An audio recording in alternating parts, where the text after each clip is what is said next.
Hello and welcome back to Highway to Hoover, a production of SEC Extra over at D1Baseball.com. I'm your host, Joe Healy, joined as always by my good friend and co-host, Mark Etheridge.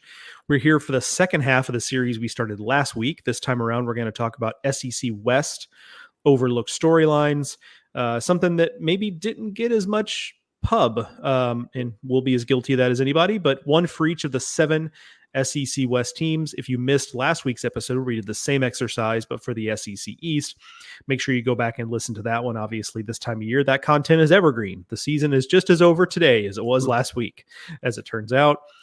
So we will get to the SEC West here in just a minute. But first, I have to let you know that this episode of Highway to Hoover and every episode of Highway to Hoover is brought to you by Pitch Logic, the system used by players, coaches, scouts, and instructors at all levels of play, from youth leagues to the big leagues. The easy-to-use and affordable technology makes the platform accessible to every player at every level. All the metrics and features used at the highest level. See pitchlogic.com for more information. All right, Mark, we're 1 week further into the what would normally be kind of the abyss of the college baseball calendar, right? I mean, summer ball is still going on, but we're kind of in the twilight of summer ball. The draft has happened. We saw the signing deadline coming up, but, the players are not have returned to campus yet. But this is a good segue into something I wanted to make sure we mentioned. It has been a pretty newsy week or so. I mean, not only is there draft stuff, but obviously today, as we record this Wednesday, there's been a lot of reporting that the full scholarship thing for 34 is a go here in college baseball. Something that, I don't know about you, Mark. I mean, you've been waiting for this day a lot longer than most of us, in terms of you've been around college baseball for longer. I don't know about you, but and we will, before I throw this question your way to the listeners, we will probably next week do an episode that talks more about the draft, because by then the signing deadline will have come and gone. We will also talk about this issue more. So we won't dive into it a ton here, but I did want to mention it. But we will have a larger episode where we dive into the ramifications of that next week. It's so new right now that Mark and I really haven't had a chance to A, give a ton of consideration to how we feel about it, but B, also just kind of canvas opinions from those around the game. So with that preamble out of the way, Mark, are you like me, kind of floored by the fact that this is something that college baseball has been talking about for decades, and then it's like someone just snapped their fingers and now it's here? I understand why it happened that way, but it's bizarre to me that this is something we've been chirping about forever, and now it's just going to happen, apparently. Yeah, I mean, 11.7 scholarships has been the norm for a long time. I mean, it was 13. It got reduced by 10%, 1.3. So that takes it down to 11.7. And that's kind of been the reality for, decades. And now it looks like they're going to be 30. You're going to be able to have 34 players on your roster, and all of them can be on full scholarships, or you can split those. And maybe you're not an SEC program, you're another program in another league that can't afford to give 34. You can split, however, maybe you can afford 20, okay, or 15, or whatever the number is, and you can still split them up like you do today. So that's going to be a game changer. Couple of immediate thoughts on that. Most rosters are larger than 34 right now. So there's going to have to be some decision-making going in there, okay? So you're not going to have this great crop of walk-ons. You're not going to have the ability to keep people on partial scholarships and have more, on your roster. It's a hard 34. That's the max. So it's a cap. And the interesting part for me is, when is that 34 number? When do you need to get to 34? Is it in the fall? Is it in the spring? Is it before the first game?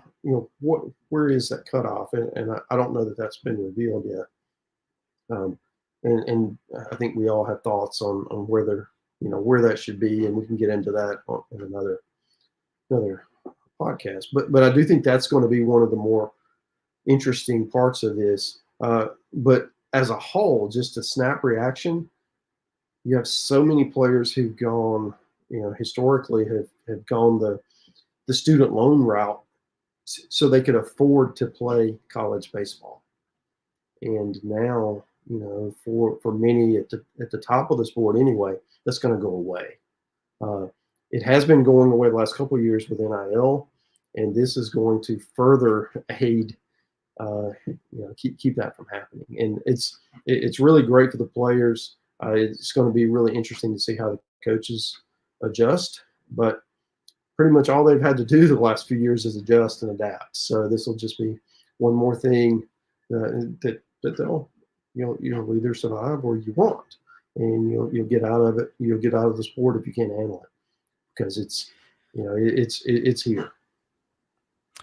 And I think there's a little bit of hand wringing about what does this mean for teams that are outside of the power structure, and I think a lot of that is, I understand the concern, but I think a lot of that is overblown, because let's face it, these athletic departments can't help themselves, right? I mean, no one wants to admit they're not big time if they aren't big time, and programs stretch themselves all the time to do things they probably shouldn't do, right? I mean, look at, it's not like, anyway, I'll go down a whole rabbit hole there, so I'll stop. But I just don't think it's going to be a situation where there are 50 teams or 75 even, that are doing a full 34, and everyone else is somewhere between the original 11.7 and 18.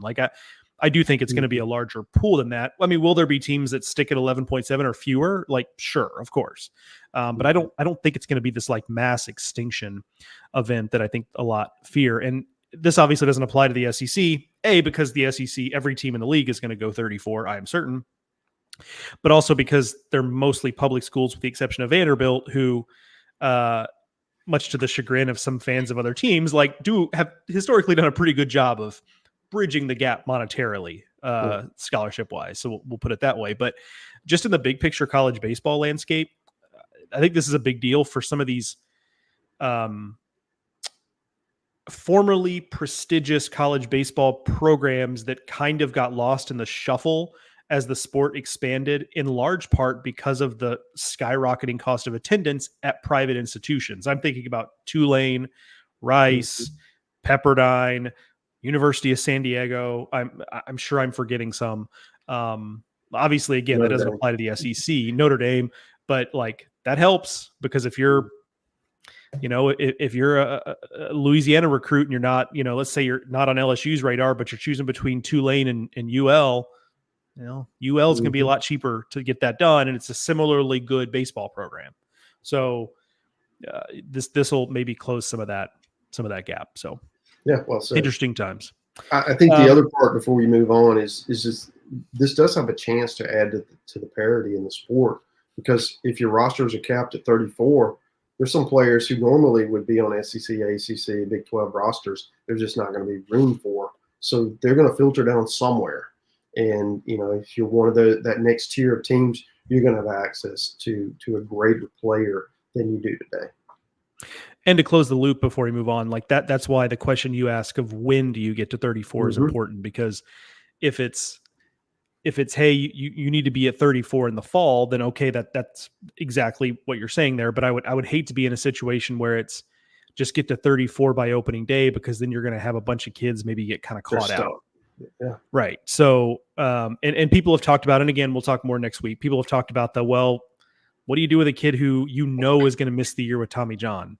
How do you, because what we don't want to see is kids get cut because they're sitting for Tommy John. Right. Right. That's the last thing that anybody wants. So anyway, things to still work out. And Mark and I will spend the next week along with the rest of the D1 baseball staff kind of sorting through some of that stuff. So anyway, let's get to the SEC West, Mark.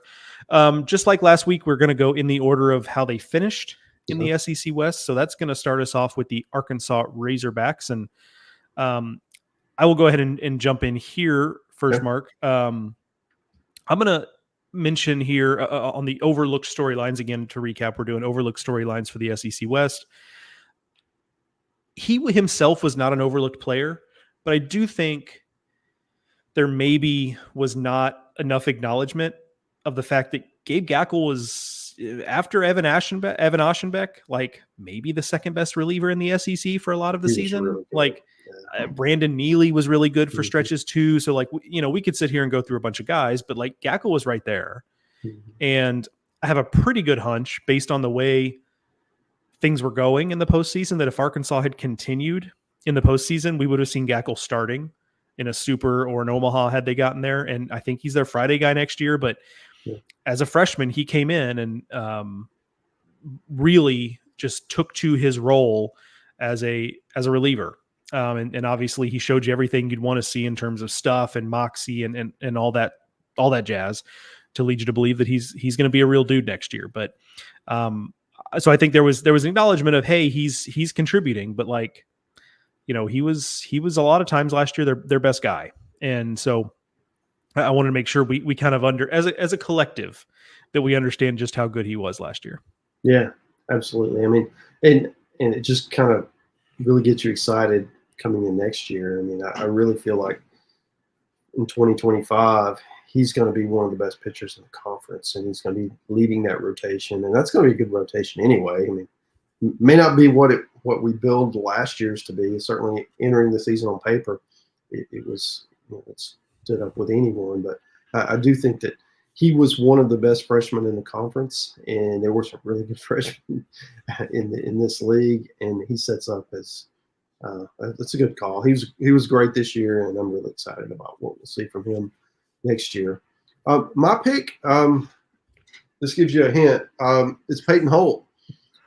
He was not a guy we expected a ton out of. Kind of moved around, utility guy, played in a lot of different places, found a home in the outfield.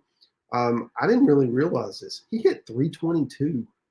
Okay, 8 home runs. Just an all-around, hard as nails competitor kind of guy on a team that really needed him to step forward offensively. Wasn't, the offense that Arkansas fans wanted to see, but it wasn't his fault. He certainly did his job and played a key role in how, Arkansas won the West and was one of the best teams, regular season teams in the country. And, I love the moxie he brought to the team and to the program. And, he's moved on, and he's one of those guys, those program guys who left a legacy, not because of he was just this incredible talent like many Arkansas have had, but just the kind of guy who was clutch and made some plays that people are going to remember. No doubt, that's a good call.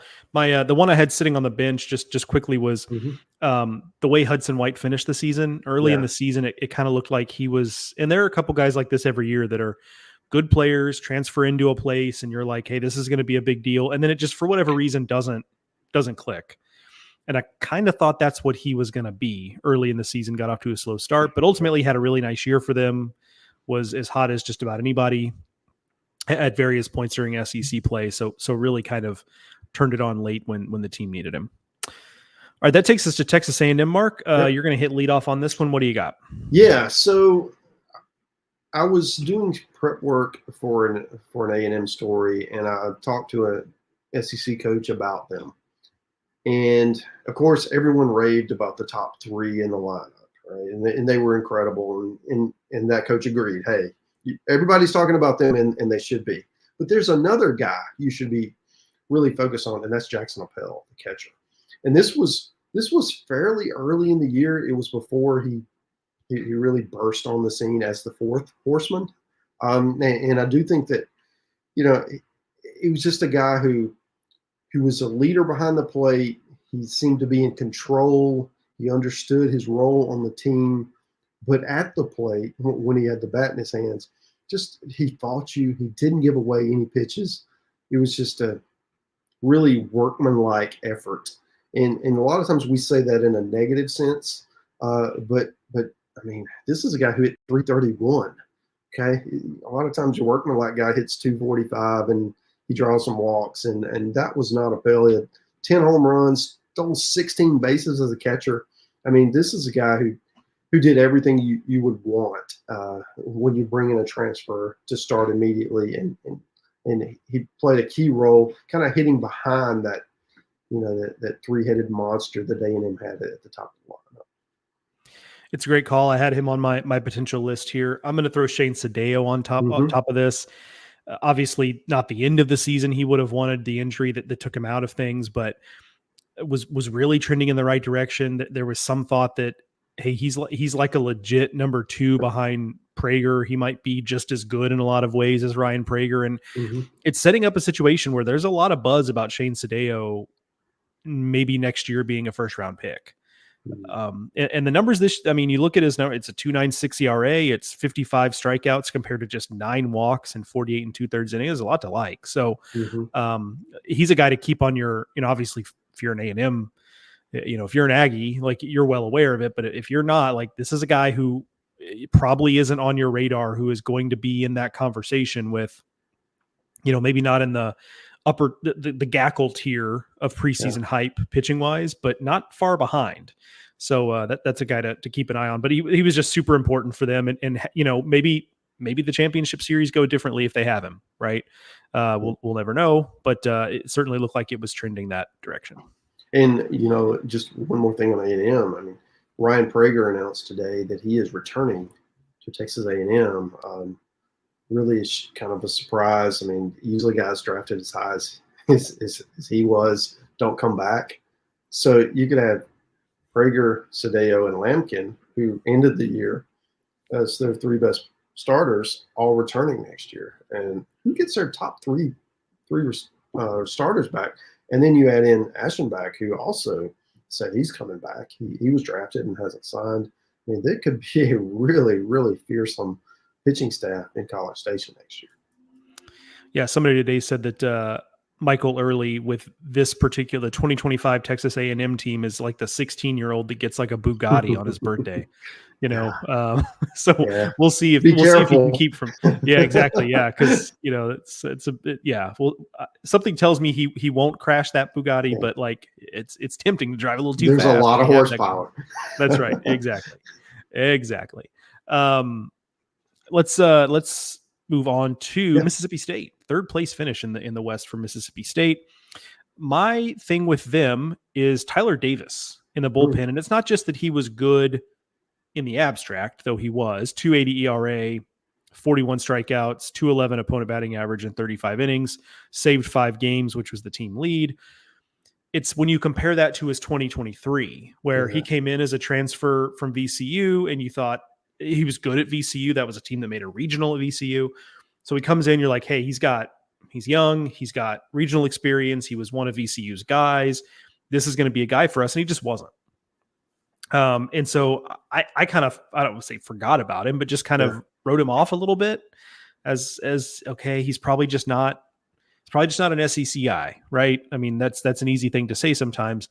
And then he came back and proved me wrong this year with a really, really good season. And so that's a good story of, there's a lot of focus with State, understandably, on the work that Justin Parker did, but then B, Senja and Cal Steven and, Nate Dome before his injury kind of cropped back up, all that stuff. But guys like Tyler Davis having the year he had, or you can point to Tyson Harden or Brooks Auger, those guys felt almost more important because, okay, it's one thing if you've got a couple good starting pitchers, but if the lead evaporates every time they leave the game, that's not going to do you a lot of good. So those guys felt really important, but extra kudos to Tyler Davis for just being a guy who totally flipped the script from one year to the next. Yeah, that's a great call out because he was one of the transfers 2 years ago that needed to have an impact, and when he didn't, there's a tendency to write a guy off, and boy did he respond. That's what you want to see,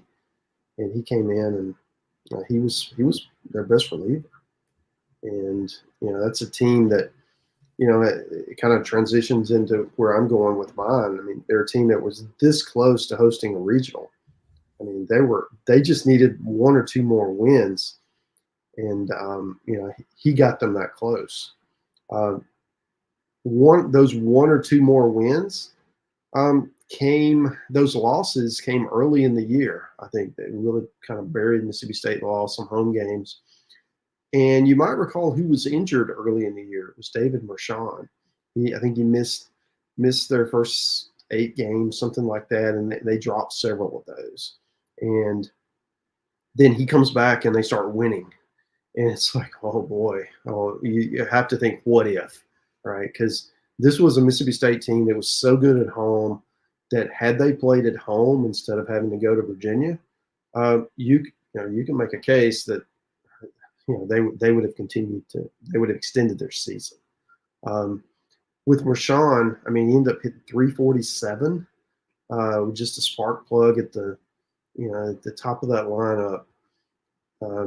Drove in 41 runs, stole 27 bases, played some second, but primarily played shortstop. I mean, just a really good college player who now has professional aspirations. I mean, he was drafted, I think, 19th round at press time. He's still one of those guys we're waiting to see what happens, because if he comes back, that really helps the Mississippi State lineup. They've lost quite a bit from that lineup. So he's a key cog that they need to get back. And based on what he did last year, I mean, you see the trajectory, right? He got a chance as a freshman 2 years ago, and excelled. Kind of came on late in the year and played well, and now after this year had a really good sophomore year. So I think that he could, as a junior, I mean, he's an all-conference kind of player, and one of the best in the country at shortstop if they can get him back.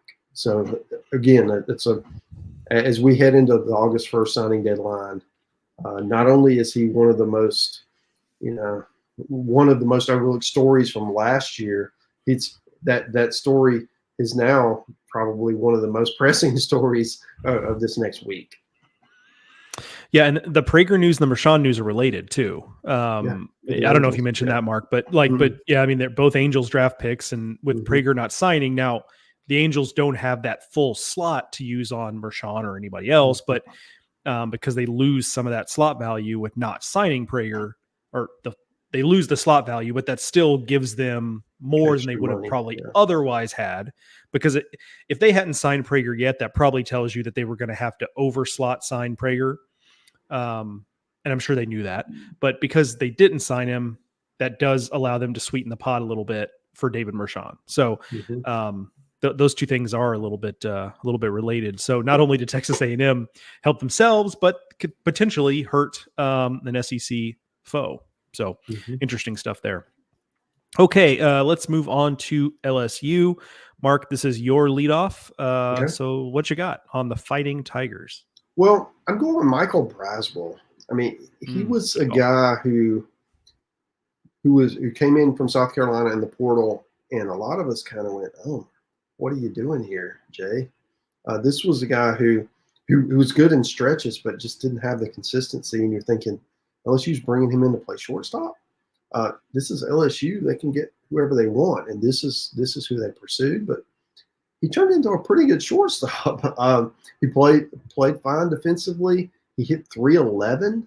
I mean, just a steady player, a good teammate, not a guy who made a lot of mistakes out there, and turned into really an important cog in that lineup. He ended up hitting near the top of the lineup with a lot of good, with setting the table for those thumpers behind him. I mean, he went from someone, a lot of us didn't expect a whole lot from, to one of their better players, at least most productive by the end of the season. So yeah, that was, for me, that's definitely one of those stories that I didn't expect. I'm going to go with, speaking of guys who are returning to campus, Jared Jones hit 28 home runs last year. And, we were aware that he was swinging the bat well. We knew it, but like 28 home runs, I think the home run production of the last couple of years, particularly in the SEC with Condon and Kaggs and, Christian Moore to some extent, like we got a little bit numb to it, but I don't think we should gloss over the fact that Jared Jones hit 28 home runs, which in any year before 2023 would have been like a totally mind-blowing total. Yeah, he very well could have led the country. It would have been just like my God, he's the best power hitter in the country. And look, the game has changed a little bit just in the last couple of years, but like, man, that's 28 is a big, big number. So and he doesn't hit cheapies either. I mean, no, he's a bear, yeah, literally. yeah, he is. Yeah, he is connecting solidly with the ball. So getting him back in the lineup next year for LSU is huge. Obviously, Braswell too. So that should be fun. And excited to see what Jared Jones does next year, and see if he's more in the Cags Condon class next year in terms of home run production. Well, if he improves as much from freshman to sophomore, I mean, and he continues that trend to his junior year, I mean, he's got first round potential. I mean, it's right there. He's just a massive dude. I mean, he looks like an offensive lineman. I mean, he's just really thick. Yeah. I also thought about mentioning Gavin Guidry. Looked like it might have been a lost year for him. Or not so much lost year, but just kind of getting lost in the shuffle in the bullpen. But he kind of rebounded late in the year to have some nice outings for them. Mm-hmm. So that was something I had on my list here as well. That moves us to Alabama. Mm-hmm. I'm going to pull up the stats so I get this exactly right. But my thing is that we have this perception that Ben Hess had not a great year. And that's true. Like, I'm not refuting that necessarily. But I think we saw, and of course, Ben Hess, as we now know, got drafted in the first round by the Yankees. The Yankees really went all in on like dudes who throw hard that have like kind of sketchy track records. Mm-hmm. We'll see how that plays out. But certainly they like the arm strength. And so my overlooked thing is that in his down year, which again, I'm not disputing necessarily, the ERA was 5.80. I get it. And like, I'm going to go over to conference stats here and I assume it's higher. 7.25, right? Okay. That is what it is. But the guy held opponents to a 234 average. And in 68 and a third innings, he struck out 106. Okay. So like, he's missing bats. Yeah. It was not a good year. And yet, like, there's a reason they kept running him out there. Like, is because it wasn't great. And yet he'd fight through some innings and he'd strike some guys out. And so I just had it in my mind that this was like a total, he had a couple good outings late, which maybe helped the ERA look a little better. But even up to that point, I don't think I was really fully acknowledging that, like, sure, it's a bad year, but he still brought some value. There was a reason they kept running him out there. Well, I don't know how true this is, but I heard some chatter that he was tipping pitches, and that had a lot to do with the amount of hits that would he gave up, considering the stuff he has. Yeah, that would, and if that's probably part of the Yankees calculus, right? Is like, if they have inside information on that, it's like, well, okay, if we fix that, like if the dude was doing something like that and he still struck out 106 batters, like imagine what he could do if they don't know what's coming. It says it plays to the stuff, right? Yeah. My pick for Alabama is kind of a different one. This is a player who, if he played at a different position, I think would have received a lot of accolades. And I'm talking about Gage Miller. He played third base. Who played third base in the SEC this year, Joe? You had Charlie Condon. You had Tommy White. You're not going to make first or second team all conference, much less all American with those two guys there. But Gage Miller hit 381. He hit 18 home runs. He drove in 56, and he hit leadoff. Right. So, I mean, he gave up some RBI opportunities to hit leadoff. He didn't steal any bases, but that's a different kind of leadoff, I guess. But he played decent third base and turned that into a pretty high draft. And he's doesn't strike out at all. Yeah, no, he doesn't. That's a good call out. Yeah, just a guy who junior college transfer, which is kind of the forgotten transfer these days. Some of those guys can still play. And we saw that with Miller. And I do think that in a normal year, he's getting all, not only all conference, but even all America talk. But with, playing the same position as Condon and White, no, not so much. But anyway, he was the best player that, nobody talked about. It's a wonderful call. I had a similar thing on my list of like, nobody's overlooking Justin LeBron. I get it. Mm-hmm. But I do think, I'll just speak for myself. Like, I started hearing late in the year, like, this could be a guy who's the first overall pick 2 years from now. Yeah. And like, I don't know that a lot of people realize that's how he's evaluated. Watch him play That- shortstop and you get it. Yeah, exactly. And the dude hit as a freshman. Mhm. Like he really didn't have much of a freshman lull even offensively. And he's not the biggest guy. So you kind of thought like the defense is probably Yeah. ready, but how much is he going to impact the ball? And he was fine. So yeah, as good as he was, like people need to realize that like this is a guy that is going to be among the first names called, barring injury or whatever else.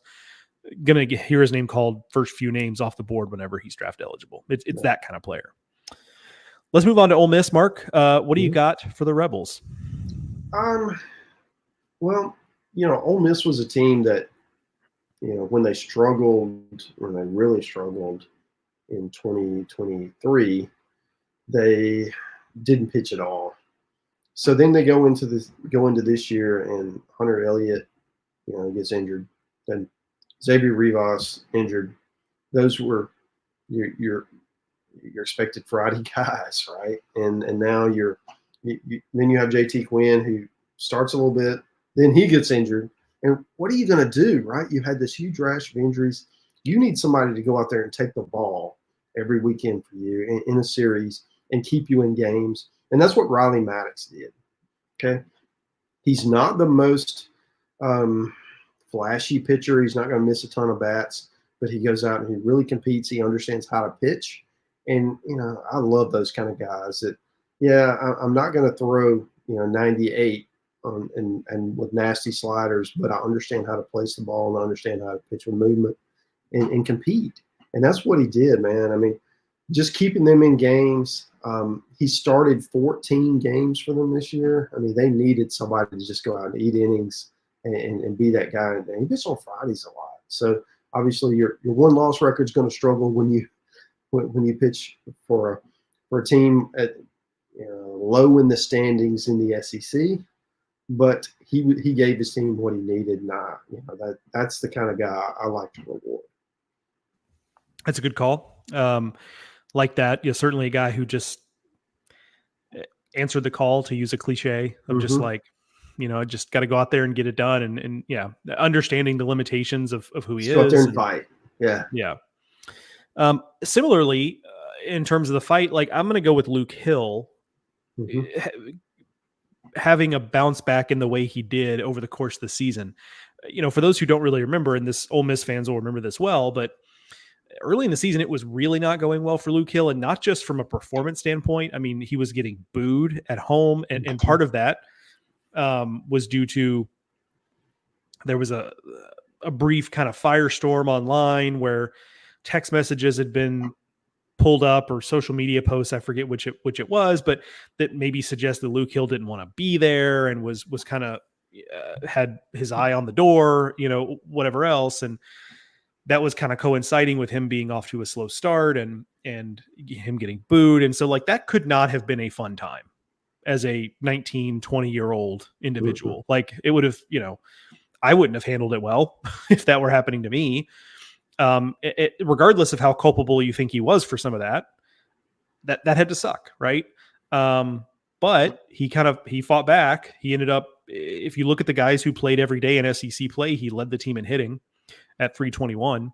So he kind of decided at some point, like, all right, I'm just going to play. And it worked out well for him. And now we're going into an off season in a 2025 season where they're going to need Luke Hill to be a guy for them. So I think the transformation we saw from him from day one of the season to the end of the season is going to be important for the 2025 season for him and the team, because they're just going to need him. There's no other way around it. Yeah, good call. And when you come in as the heralded transfer, you came in from Arizona State as one of the top transfers in the conference. So much was expected, and when you struggle early, oh boy, that pressure just starts to mount, doesn't it? And it was good to see towards the end of the year he really found it. I mean, if you look at his numbers from the beginning of the year and then the second half of the year, he's a different player. And if he continues that trend this year, or this coming year, I mean, he could be he could be one of the top players in the conference. That moves us to Auburn. Tough season, obviously, for Auburn. Yeah. Although little sneak peek, I kind of like some of the offensive pieces they have coming next year. I think that chance at least offensively, which was not the big problem this year, but offensively to still be pretty dynamic. But my overlooked thing here is that actually Chase Alsop, pretty dependable. You know, a little bit similar to Riley Maddox, very different pitchers, very different stuff. But in a similar vein, it was just like Auburn just needs somebody to be kind of dependable, and Alsop didn't pitch a full season, and what it's not like he took the ball 15 times. But you know, the ERA is a little high. It's closer to 6 than it is to 5, but you know, he led the team in innings, 62 and a third. He struck out more than a batter an inning. He limited his walks. He really didn't walk anybody, threw a lot of strikes. And so we've kind of been waiting on Chase Alsop to be a guy who, I mean, we thought there was Friday starter potential early in his career based on his stuff. And while it never was quite that, what he did turn into is a guy that in a year last year where, boy, did they need somebody to just go out there and do something on the mound. Because it's not just that he led the team in innings with 62 and a third. No one else had more than 50. So like that tells you that it was just a total like roll of the dice every game of who was going to pitch. So in the light of that, what Chase Alsop gave them, I think was pretty valuable. And for a player who we always got a sense was just not quite what we expected from him, what he ended up being was a super important steady piece for their pitching staff last year. Yeah, good call. Because, I mean, that was a pitching staff that, you know, it seemed like every week you didn't know who was going to start. And if they started, you didn't know how long they were going to go and who was the next guy in and who was going to close and all of these different. But he was, you know, when you look at the big picture, he was their most dependable. And certainly he was a guy who gave them a chance, you know, because he can match stuff for stuff. He can match your ace if he's on. So, yeah, it's a good call.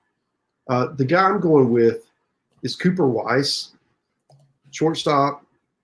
I remember going to see Auburn play early in the year. I believe it was against Austin Peay, and Cooper Weiss had a great game, so he was in the post-game interview. And just listening to this guy talk, I mean, he seemed like a coach on the field. He seemed like a guy I would rally around. And then you look at his production. I mean, he hit 291. He had 8 home runs at shortstop and stole 27 bases. And plus, he played a pretty good shortstop. So just a guy who's kind of got lost. He's one of these one-year grad transfers who comes in and plays and ingratiated himself within the program really quickly and became one of the, you know, not only one of the best players, but one of the best clubhouse guys on that Auburn team. In a year that they, you know, it would have been really easy for them to fold up and you know, head to the house instead. I mean, towards the end of the year, they were playing pretty well. I mean, they won their last series with Alabama. They were playing better at the end of the year, and they were a team that I felt if the season had continued, say instead of 10 conference weekends, there were 15. Auburn would have been a team. They were trending in the right direction. They could have got back in this thing and been, you know, been a factor, you know, to make the postseason. And he was a huge part of that. So he's my pick. Yeah. And they've got, you know, I think that similar to what we talked about with, I forget who it was we were talking about, where what happened in 24 could roll over and be important for 25. Yeah. I think that similarly with Auburn, I mean, they bring back a couple of big pieces in Ike Irish and Cooper McMurray. And then the guys who were on that team that kind of fought through that, I think will be better off for it. Because that, again, that, like you said, that team didn't like pack up and just, you know, quit playing. Like they played arguably their best baseball at the end of the year. And obviously it was just too late, but I do think that bodes well for 2025 for Plus, sure. I mean, Butch is just not going to have 2 bad years in a row. I mean, you wouldn't think so. Yeah. Yeah. He's too good a coach. They're going to figure it out and they'll be much improved this year. Agreed. Definitely agree on that. All right. Well, that's an episode, Mark. We got through the SEC West there. So now all 14 SEC teams we've done overlooked storylines on. So go back and listen to the SEC East episode from last week if you haven't already. And this one was the SEC West. We've got a lot of fun stuff coming up on the podcast this offseason. Talked about this a little bit last week, but we're going to have some more guests this offseason than we had last offseason. So Some of those will be guests you might expect. We'll have coaches, particularly coaches in new places, on this podcast. But also we're going to do some maybe off, little offbeat stuff and have some off-field people involved in SEC baseball on the podcast to kind of, I don't know, just poke around at some stuff that maybe you hadn't considered that maybe is more interesting than meets the eye. So we're going to do a little bit of that, and the written content, of course, will continue. Mark and I maybe pride ourselves is maybe a little strong, but we thrive when it's like, well, what are we going to write about? Mark and I tend to do pretty well in that situation. We always find got some good stuff planned.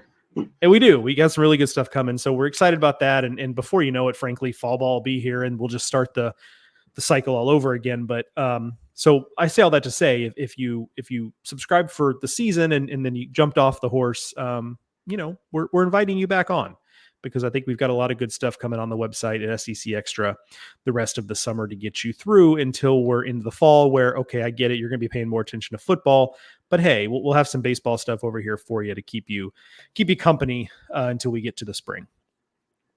That is going to do it for this edition of Highway to Hoover, a production of SEC Extra over at d1baseball.com. Thank you to Pitch Logic for sponsoring this and every episode of Highway to Hoover. Thank you to Mark, as always, for joining me, and thank you, the listener, for listening.